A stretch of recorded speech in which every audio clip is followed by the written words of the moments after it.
말씀 성전에 물이 흐르게 하라 이와 같은 제목으로 함께 은혜를 나누겠습니다. 오늘 말씀에 나오는 이 주인공은 바로 에스겔입니다.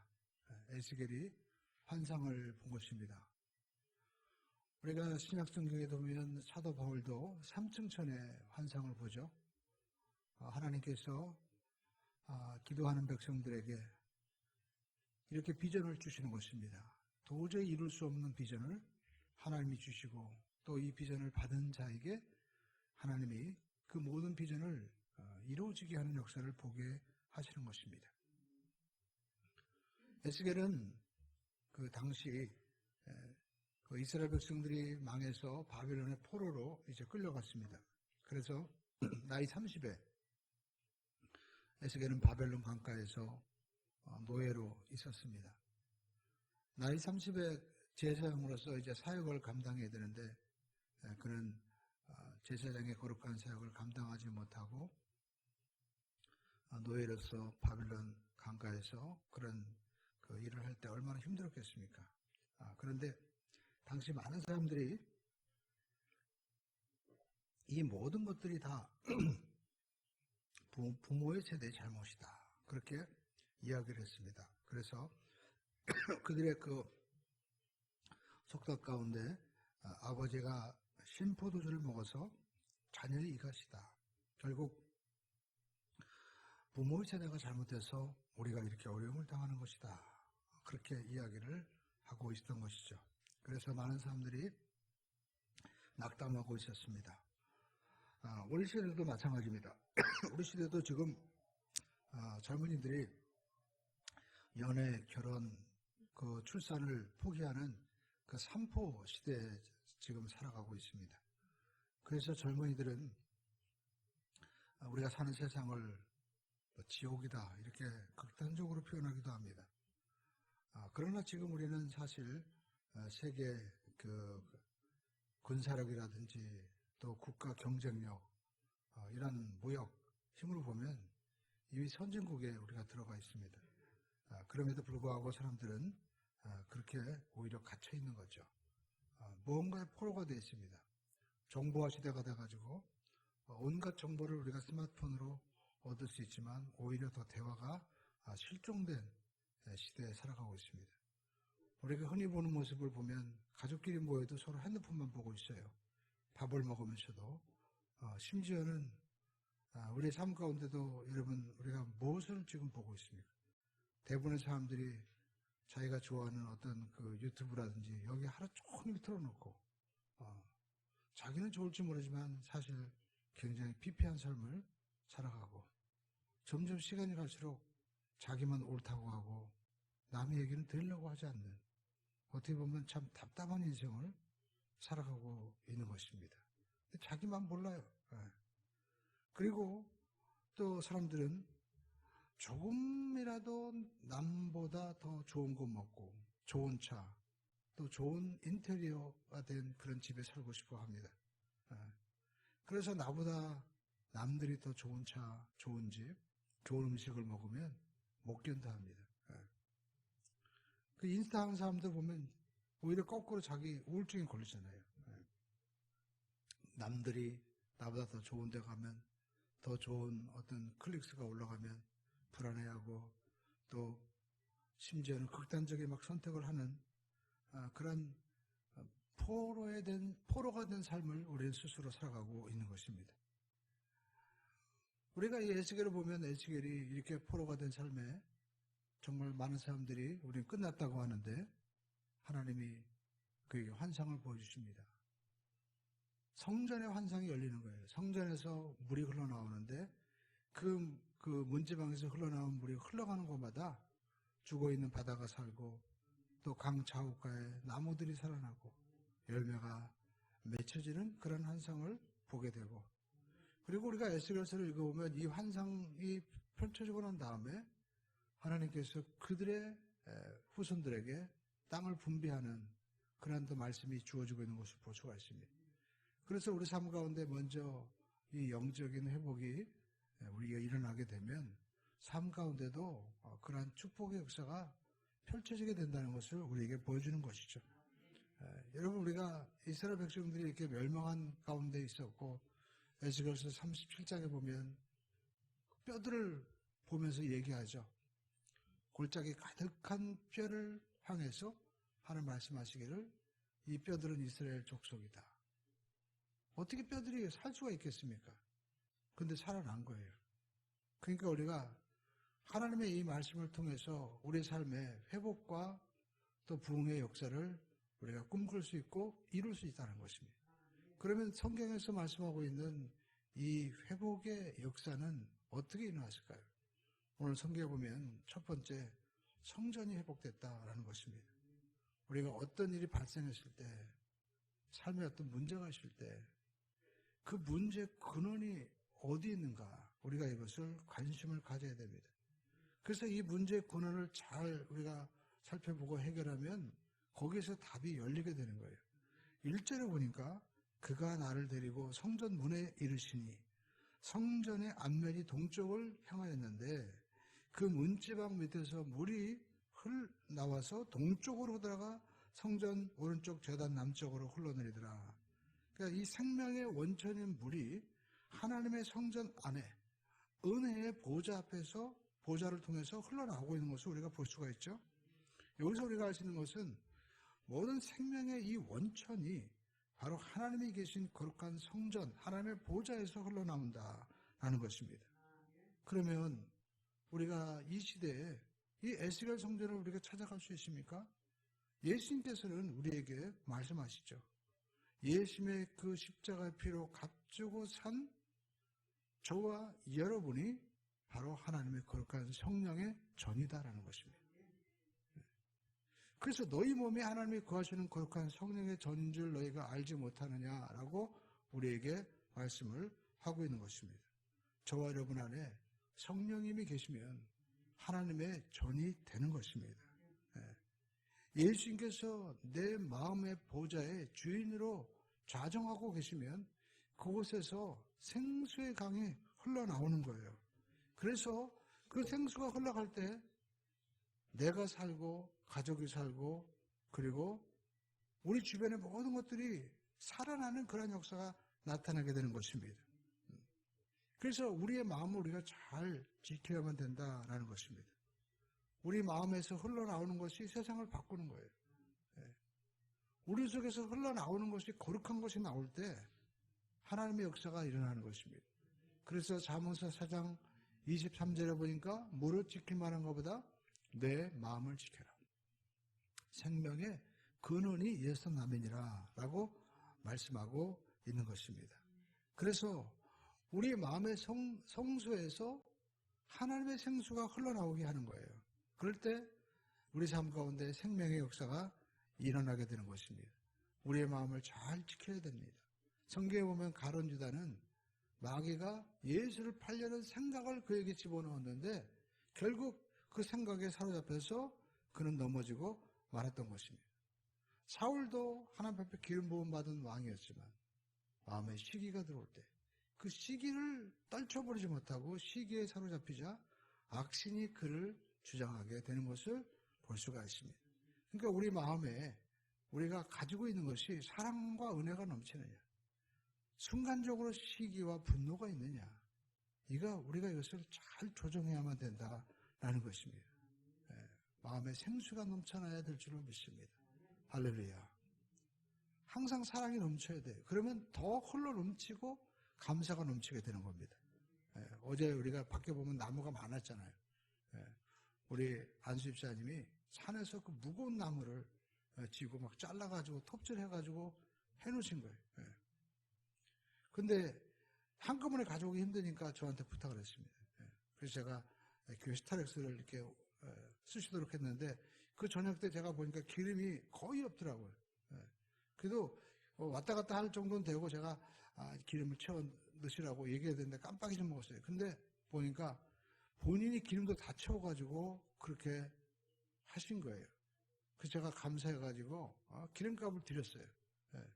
그래가지고 두 부부가 열심히 일하시니까 제 마음에 감사가 넘치니까 짜장면이라도 하나 드시라고 또 제가 드리고 오히려 축복 기도까지 해드렸습니다.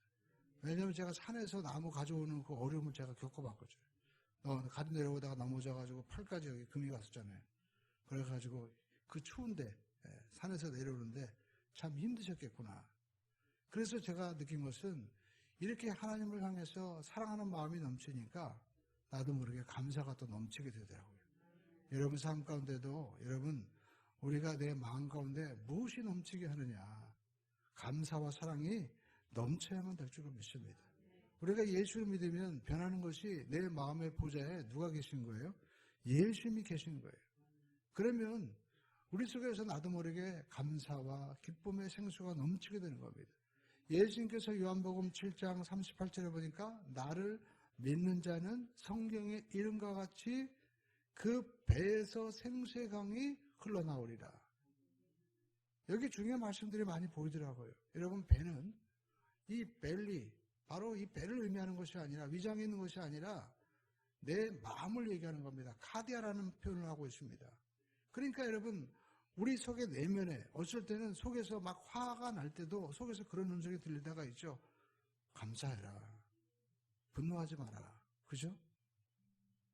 그런 소리가 들릴 때가 있잖아요. 내면에 여러분 어디서 오는 소리일까요? 우리 속에서 속사람에서 흘러나오는 소리인가요? 그 내면의 속사람에서 성령의 생수가 흘러나오는데 누구를 믿을 때? 나를 믿는 자. 예수를 믿을 때 내 속에서 생수가 흘러나오는 거예요. 근데 이것을 믿는 자의 받을 성령을 가리킴이라고 말씀하고 있잖아요. 그러면 우리는 지금 무엇을 믿고 있느냐? 우리가 점검해 봐야 된다는 것입니다. 많은 사람들이 예수를 믿는다고 하지만 실상은 자기를 믿고 자기 경험을 믿고 또 성경을 믿는다고 하지만 내 신앙의 경험을 의지합니다. 또 내가 정말 주님을 믿습니다 하면서도 실상은 우리가 무엇이 없으면 떠는지 보세요. 우리가 하나님 앞에 예배드리고 말씀을 우리가 듣고 또 읽는 것은 우리가 걸러도 별로 불안해하지 않는데 내가 돈이 떨어지고 그리고 내가 의지했던 그 어떤 사람이 나에게 조금 내 마음에 들지 않게 할 때 얼마나 불안해하고 염려합니까? 그러면 우리는 무엇을 믿고 있는 것일까요? 우리는 환경이 어떠하든지 간에 주님을 정말 믿는 자가 될 때 그 속에서 성령의 생수가 흘러나와서 나를 사로잡는 겁니다. 생수는 바로 성령입니다. 성령이 흘러나오는 그러한 삶이 살아야 된다는 것입니다. 사도행전 2장을 보시죠. 성령이 그들에게 임했습니다. 바람같이 온 집안을 가득히 싸고 불의 혀같이 갈라지는 것이 각 사람 머리에 임할 때 성경은 말씀하고 있습니다. 성령의 말하게 하심을 따라 각기 다른 방언으로 말하기를 시작한다. 여기 보면 성령의 말하게 하심을 따라요. 자기 말을 하는 게 아니에요. 성령이 자기 속에서 말씀하실 때 그 말씀을 전할 때 3,000명이 그리고 각국에 있는 모든 사람들이 이게 어찌된 일이냐 하면서 놀라면서 회개하고 돌아오는 역사가 일어나게 되는 거죠. 그러므로 우리가 신앙생활하면서 내가 믿는 그 예수 그리스도가 나를 주장하게 하시는 거예요. 성령님의 내 속에서 나를 압도당해서 이끌어가는 것이 성령 충만한 신앙생활이고 하나님을 믿는 신앙의 삶이다라는 것입니다. 오늘 저와 여러분들의 삶이 성령님이 이끌어가는 그러한 삶이 되기를 주님의 이름으로 축원을 드립니다. 에스겔이 오늘 환상을 보는데 이 성전 문지방에서 흘러나오는 물이 그냥 발목에만 차는 것이 아닙니다. 무릎에 차고 허리에 차고 가슴에 차고 장이란 물이 되는 거예요. 그래서 나중에는 거대한 이런 바다와 같은 그런 역사가 일어나게 되는 겁니다.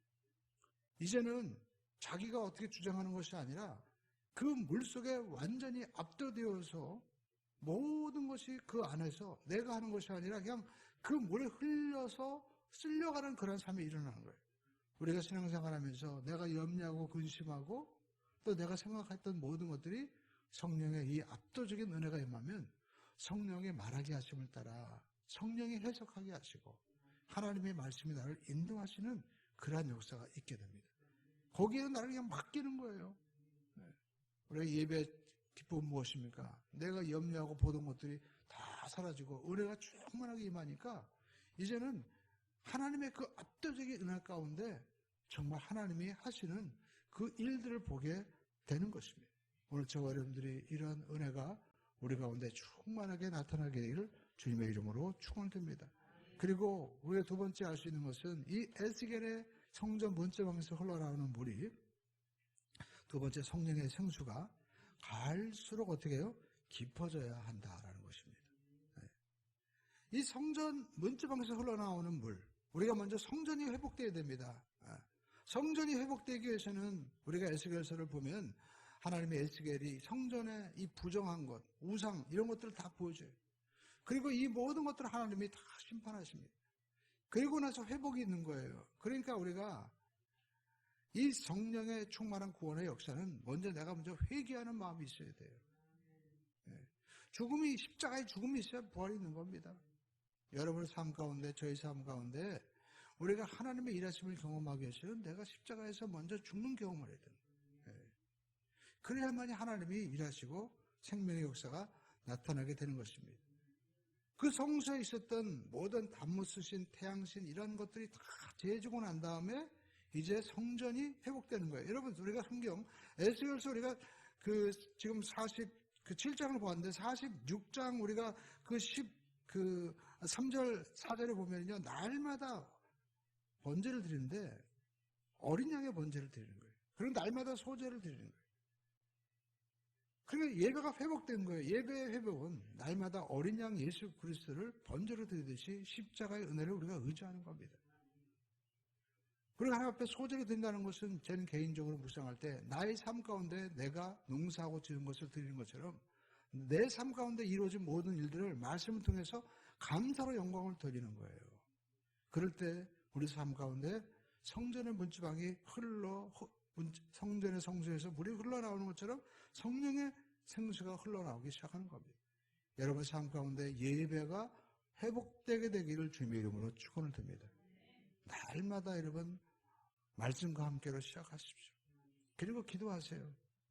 그 하나님께서 오늘 이 시대에 우리 교회에게 주신 여러분의 삶 가운데 주시는 날마다 기쁘고 감사하는 삶이 되는 것을 우리 삶의 신앙에 정말 우리가 하나님께서 주시는 목표로 우리가 믿고 우리가 따라가 보십시오. 하나님께서 우리 삶 가운데 말씀대로 이루어지시는 역사가 나타나게 되는 줄로 믿습니다. 날마다 신앙이 깊어져야 돼요. 깊어져야 됩니다. 여러분, 우리가 신앙이 깊어진다는 것은 무엇을 의미합니까? 그 사람이 어떤 신령한 신비한 체험을 하는 것이 아닙니다. 사도 바울은 단적으로 얘기합니다. 우리의 믿음이 어린아이에서 장년의 믿음이 되라는 거예요. 여러분, 어린아이의 특징이 뭡니까? 어린아이들은 맨날 먹는 거, 입는 것만 걱정해요. 다른 거 걱정하지 않습니다. 그러나 장년이 어른이 되면 그런 걱정 안 하죠. 어떻게 하면 좀 의미 있고 행복한 삶을 살아갈까? 좀 더 우리가 성숙한 사람이면 우리가 어떻게 하면 이 사회와 또 우리가 민족뿐만 아니라 하나님이 기뻐하시는 일을 할까? 생각이 달라지게 되는 거죠. 근데 어떤 사람들은 신앙생활하면서도 맨날 자기가 입을 거 없고 또 자기가 조금 불편하면은 못 견뎌 하는 거예요. 그 사람은 죄송하지만 아직까지 발목에 차고 어린아이 신앙생활입니다. 여러분 사회에서 보십시오. 다 큰 어른인데 만나보면 맨날 먹을 거. 내가 어디 가서 맛있는 거 먹었어. 그리고 나이가 그렇게 먹었는데도 온갖 명품으로 막 치장하면서 명품이 자기인 것처럼 착각하는 거예요. 마치 어린아이가 무슨 큰 장난감을 가지면 내가 굉장히 된 것처럼 착각하는 거죠. 근데 여러분 믿는다고 하면서도 그런 분들이 얼마나 많이 있어요. 우리 신앙이 자라야만 될 줄은 믿습니다. 내가 고난을 받는다고 하지만 그리스도를 위한 고난이 아닌 거예요. 자기가 잘못한 고난임에도 불구하고 마치 내가 주님을 위한 고난인 것처럼 착각하고 살아가는 거예요. 말씀이 여러분 뭡니까? 말씀이 거울이잖아요. 말씀의 거울 앞에서 내 자신을 정말 냉철하게 비춰봐야 됩니다. 그래야만이 여러분 회복의 역사가 일어나는 거지. 우리가 병원 의사 앞에 가가지고 맨 거짓만 해보십시오. 내 속에서 지금 아프고 하는데 괜찮아요. 그러면 전혀 다른 처방이 나오고 해결이 안 되는 거예요. 그래서 사도 우리가 이 에스겔에게도 하나님이 이스라엘이 멸망할 수밖에 없었던 원인을 적나라하게 보여주는 겁니다. 너무나 처절하게 보여주는 거예요. 그래서 막 그들을 가늠한 여인이라고 하면서 정말 우리가 표현을 보면 너무나 적나라한 표현이 있어서 이스라엘 어린 아이들에게는요, 이 성인이 될 때까지 에스겔의 이 말씀을 안 보여준대요. 너무나 적나라하기 때문에. 여러분 성경 읽어보시오. 이스라엘 백성들이 너희들이 하체가 큰 애굽인들과 함께 가늠했다. 이런 표현이 있습니다. 그들이 가지고 있는 애국과 병부와 지금으로 따지면 재산과 외모와 여기에 빠져가지고 믿는 사람들이 전부 다 가늠하면서 살아가는 거예요. 우리가 믿는다고 하면 사람들이 어디 가서 뭐 좋은 데 간다고 그러면 거기에 못 가가지고 막 몸부림치고 이런 분들이 영적으로 보면 우리가 가늠이 아니겠습니까? 우리는 우리 자신을 냉철하게 우리가 살펴봐야 된다는 것입니다. 하나님께서 오늘 우리가 성전 문지방에서 물이 흘러나오니까 어떤 일이 벌어집니까? 이제는 발목, 무릎 정말 창렬해지는 거예요. 여러분 우리가 찬송에 보면 이런 표현이 있죠. 세상과 나는 간대었고 구속한 주는 보이도다. 정말 우리가 염려, 근심, 걱정하는 것들이 하나님 앞에 우리가 설 때 다 보이지 않게 되는 거예요. 생수가 흘러나게 되면, 말씀이 충만하게 되면 세상 유혹이 이제 더 이상 보이지 않는 것입니다. 이전에는 그렇게 부러워하고 이전에는 그렇게 우리가 못 가지고 못 먹고 못 가면 불안했던 것이 이제는 전혀 그렇게 염려, 불안 그런 것들이 사라지게 됩니다. 그전에는 남들과 비교하고 막 되는 거예요. 그래서 나보다 조금 잘 되면 나는 열등감이 생기고 내가 남들보다 또 좀 잘난 것 같으면 막 우울감이 막 생긴 거예요. 그리고 막 내가 조금이라도 뒤처진 것 같으면 불안한 마음이 생겼는데 이제는 그런 마음이 생기지 않는 것. 이것이 바로 우리 속에 하나님의 은혜가 넘쳐나게 되는 것입니다. 은혜가 강물처럼 넘쳐나기를 주님의 이름으로 축원을 드립니다. 삭개오가 그랬어요. 삭개오가 그전에는 돈이 없으면 못 사는 사람이었습니다. 그런데 예수 만났으니까 어떻게 변화됐습니까? 예수 만났어. 삭개오에 내려오라. 내가 오늘날 내 집에 유하여야겠다. 주님을 모셔드렸습니다. 주님을 가까이 볼 때 그는 어떤 얘기했습니까? 주님이 뭐 하라고 하지도 않았어요. 여러분 우리가 신앙생활을 막 배워야 된다고 하는데 배우는 게 중요한 것이 아닙니다. 정말 주님 만나면요. 그냥 누가 얘기하지 않아도 변화가 되는 거예요. 자기가 가장 귀하게 여기는 그 물질을 반을 딱 쪼개서 내가 가난한 자를 주겠다는 거예요. 내가 만약 토색한 것이라면 4배를 갚겠다고 합니다. 그 주님 말씀하시죠. 오늘 구원이 이 집에 임하였다. 이 사람 아브라함의 자손이다. 이게 상식적으로 가능한 일입니까? 어떻게 이런 일이 났습니까? 이 가치관이 어떻게 변화되었을까요? 예수 만나니까. 은혜 보좌 앞으로 우리가 나아가 하나님의 은혜가 깊어지게 되니까 이런 역사가 일어나는 거예요. 그러므로 저와 여러분의 삶 가운데 얕은 곳에 머무르지 말고 깊은 곳으로 우리가 들어가기를 주님의 이름으로 축원드립니다. 우리가 깊은 신앙의 체험을 하게 되면 마음의 우울증 다 해결되는 거예요. 여러분 우울증이 어디서 시작됩니까? 비교의식에서 시작되는 거잖아요.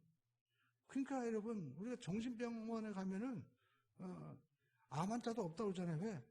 비교를 몰라요. 정신이 온전하지 못하니까. 그러니까 우리도 어떤 정신병자가 돼야 되냐? 사도 바울이 사람들이 뭐라고 얘기했습니까? 저 사람은 미친 사람이야. 말씀에 미치고 예수에 미치면 정말 하나님의 더 큰 가치관에 있으면요 자유로워지게 되는 거예요. 전번에 우리가 몇 년 전에 세계 최고의 그 워렌 버핏이라는 분이 왔을 때 사람들이 뭐 입고 오나 저 사람은 무슨 신발을 신나 궁금했잖아요. 근데 그냥 추리닝 입고 왔잖아요. 나타났잖아요. 그 사람이 만약 자기가 그런 워렌 버핏이라는 얘기 안 하고 김포공항에 왔다고 누가 쳐다보기나 하겠습니까? 그냥 일개 노인이라고 생각했죠. 어쩌면 미친 사람이라고 할지도 모를 겁니다. 그렇습니다. 우리는 정말 하나님에 미치고 말씀에 미쳐버리면요 세상이 구분할 수 없는 거예요. 세상은 알 수 없는 것입니다. 그러나 하나님은 아시는 것이죠. 오늘 여러분 사도 오늘 이 바울이나 에스겔은 하나님의 성령에 충만했습니다. 성전 문지방이 흘러나왔어요. 그런데 그 물이 점점 차고 넘치는 경험을 했다는 것입니다.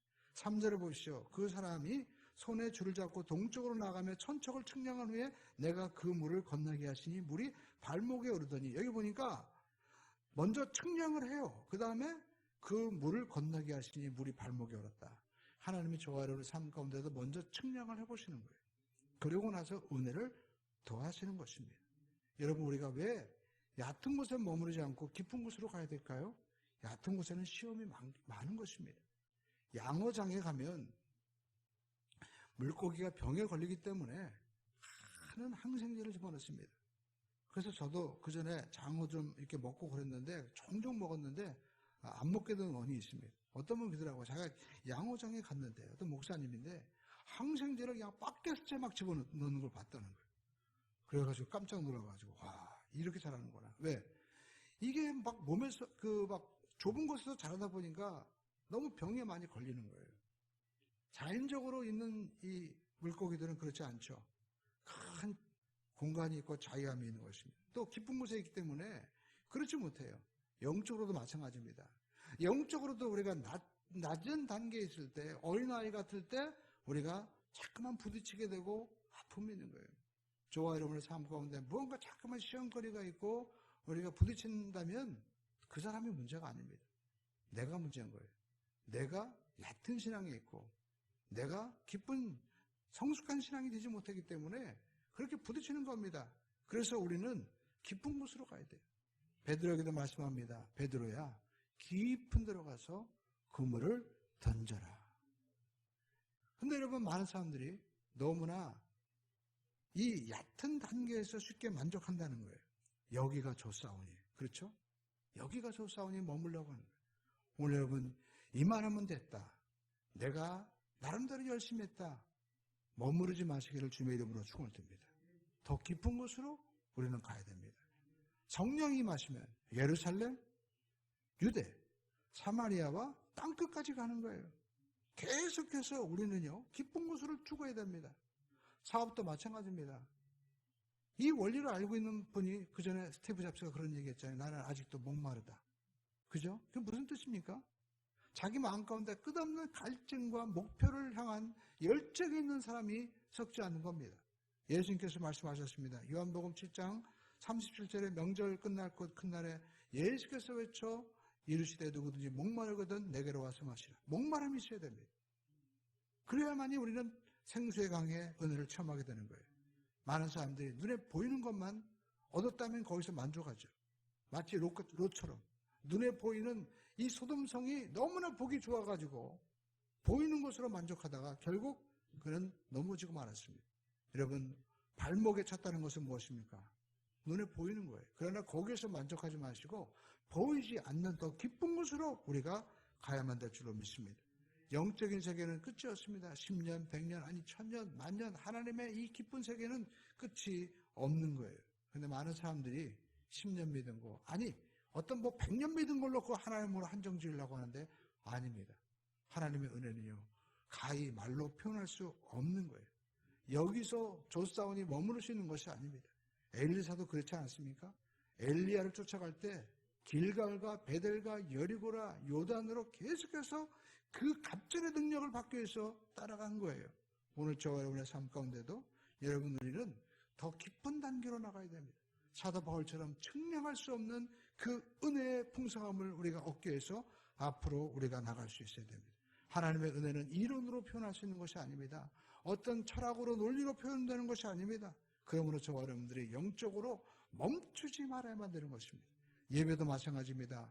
예배도 더 큰 은혜를 우리가 경험해야만 되는 것입니다. 우리가 기도도 마찬가지죠. 기도했는데 우리가 열심히 기도한 것 같은데 한 10분밖에 안 된 거예요. 그리고 우리가 더 큰 기도의 세계로 들어가야 됩니다. 우리가 더 큰 기도의 은혜의 세계로 들어가다 보면 내 생각이 아니라 정말 하나님이 주시는 생각으로, 그리고 나도 모르게 염려, 근심했던 것들이 정말 보이지 않게 되는 그런 은혜 세계로 우리가 들어갈 수 있는 것이죠. 하나님의 말씀도 마찬가지입니다. 맨 처음에 내가 하나님의 말씀을 읽는 것 같지만 나중에는 그 말씀을 통해서 내가 보이는 거예요. 내가 얼마나 연약한 존재이고 내 삶 가운데 없었던 것, 그리고 하나님이 말씀을 통해서 주신 비전으로 말미암아 새로운 소망과 꿈을 우리가 갖게 되는 것이고, 심지어는 질병도 낫게 되는 것이고, 문제도 해결되는 것이고, 삶에 닫혀있는 문도 열려지는 역사가 여러분 말씀을 읽다 보면 열려지게 되는 것입니다.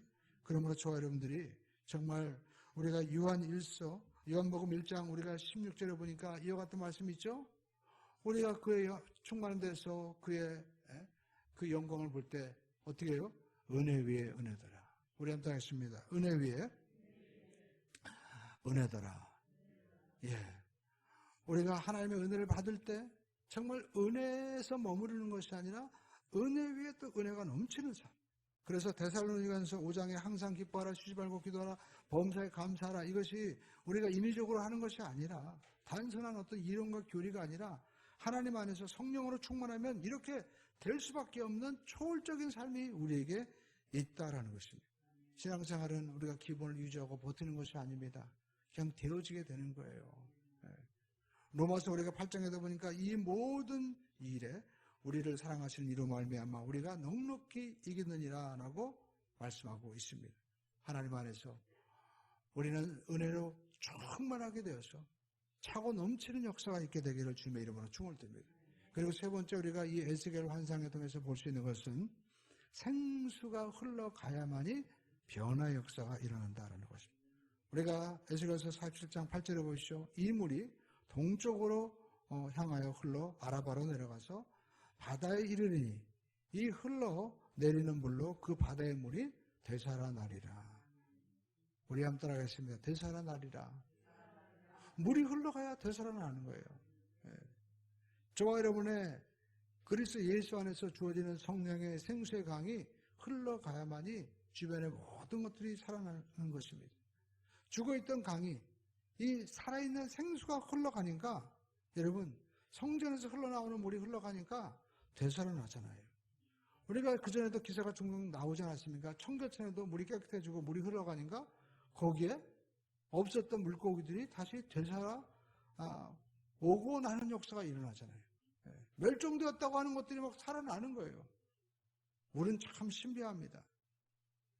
여러분 우리가 보이는 물도 그렇게 신비한데 하나님의 생수의 영적인 강이 흘러가면 얼마나 신비한 일이 일어나겠습니까?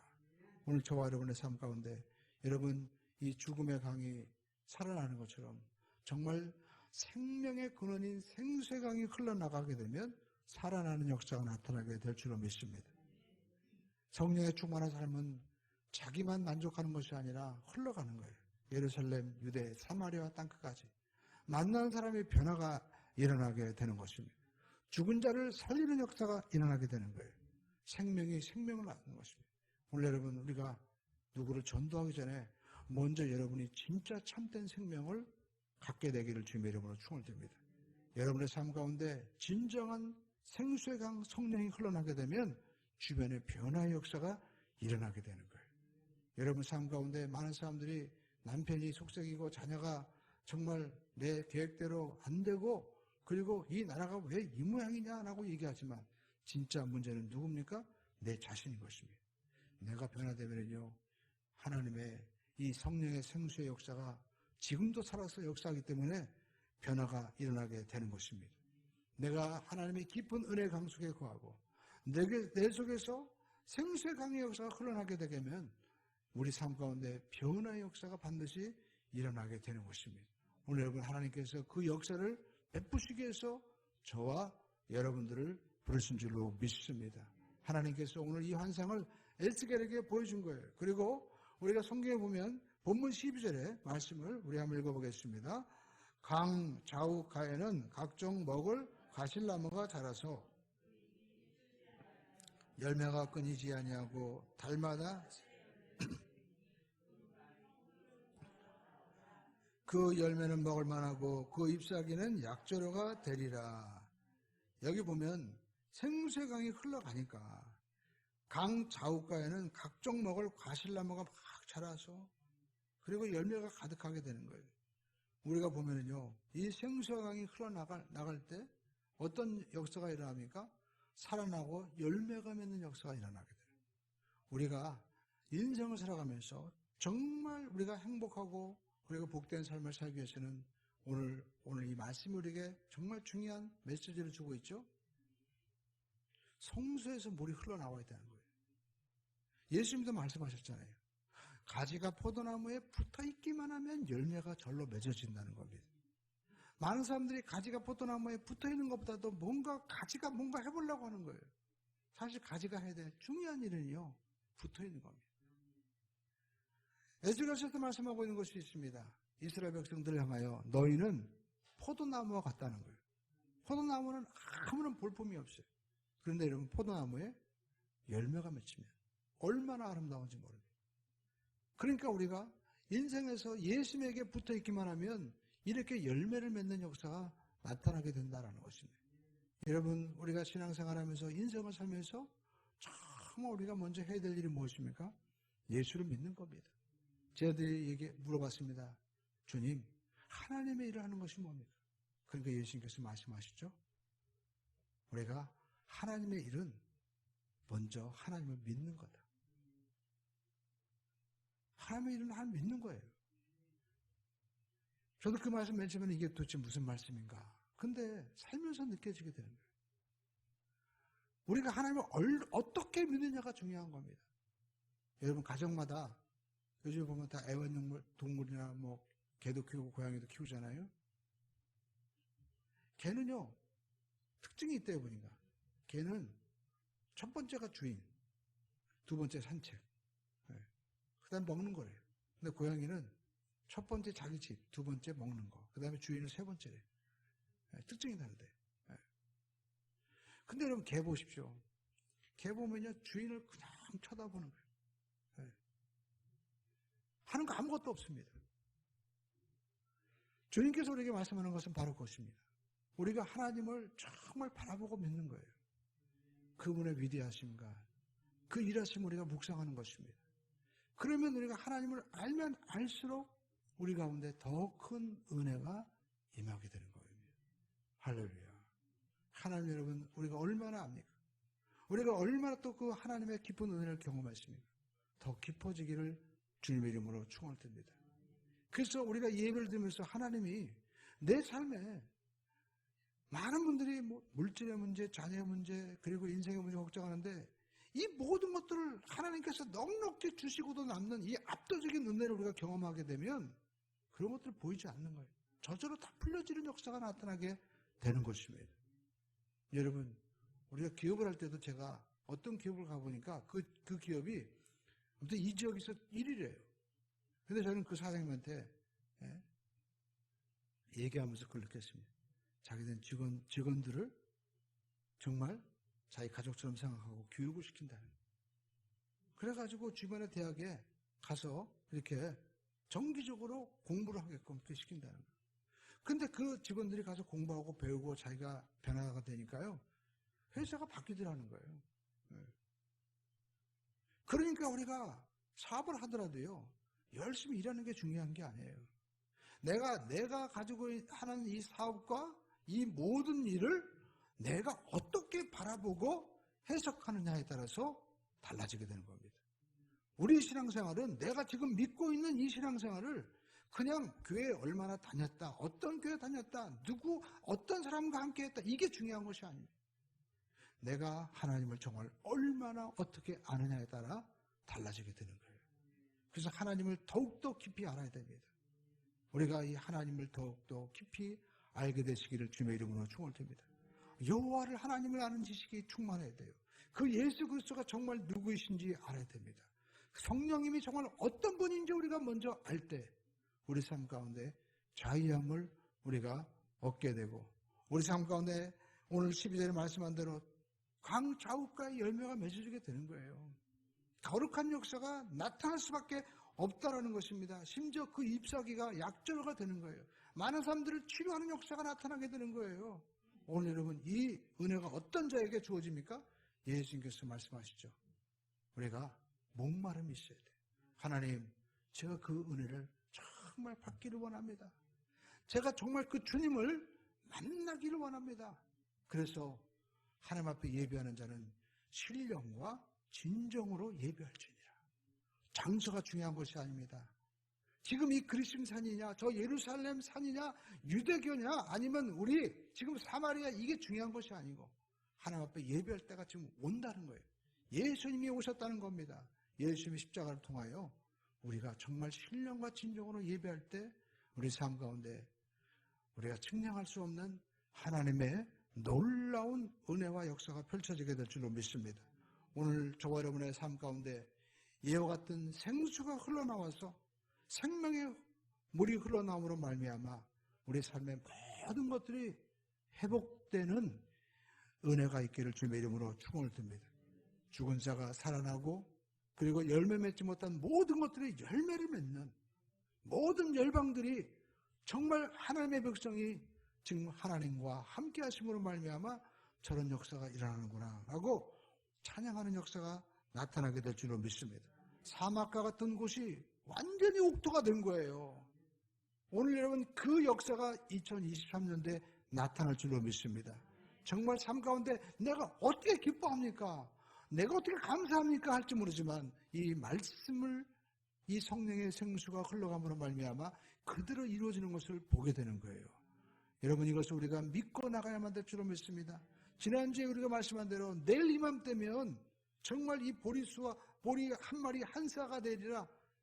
그런 일이 어떻게 일어나겠어라고 우리가 부정적으로 말하는 자는 보기는 보아도 그걸 먹지는 못하리라 말씀하는 것처럼 여러분 우리는 믿음을 가지고 이 말씀을 내 삶 가운데 이루어질 줄을 믿고 고백하고 또 그 말씀이 나에게도 꼭 이루어지기를 원합니다 라고 갈망하고 소망하는 우리 모두가 되기를 주님의 이름으로 축원을 드립니다. 그래서 이 부흥과 은혜와 축복의 출발점이 바로 여러분의 가문 속에서 여러분이 되고 또 우리 교회에서 여러분이 주인공 되고 이 사회에서 여러분이 주인공이 되는 역사가 나타나기를 주님의 이름으로 축원을 드립니다. 닫혀있던 문들이 마른 뼈와 같았던 그 삶이 회복되는 주인공의 역사가 여러분의 입술의 고백 가운데서 나타나기를 주님의 이름으로 축원을 드립니다.